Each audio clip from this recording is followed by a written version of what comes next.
Nakita kayo ni Secretary Abalos. Ang una mo sinabi kay Secretary Abalos, tulungan mo ako, Sec, may death threats ako. Sino ang nagbabanta sa iyo? Sagutin mo na ng maiksi at diretso, Miss Alice. Opo. Sen, pasensya na po, hindi ko kasi masabi po in public. Kasi nga po, may safety problem nga po ako. Madam Chair, that answer is unacceptable as far Ito as sa unacceptable, Senjor. Pero parang sasagutin hindi na. ko yung committee sa kanyang safety pag ganun. Wala namin kung binobola mo kami rito. Pagkatapos mo kaming bastusin, gaganyanin mo kami ngayon, sasagutin mo kaming ganyan, pagkatapos mo kaming bastusin, pagkatapos mo kaming takasan, sasabihin mo may death threat ka, tapos di mo masabi kung saan galing yung death threat mo, hindi mo masabi kung dito sa Pilipinas o sa abroad.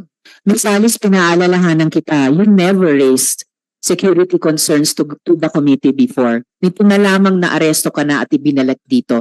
Tatanungin pa rin talaga kita dun sa sinasabi mong death threats na yan na ngayon lang namin narinig yan.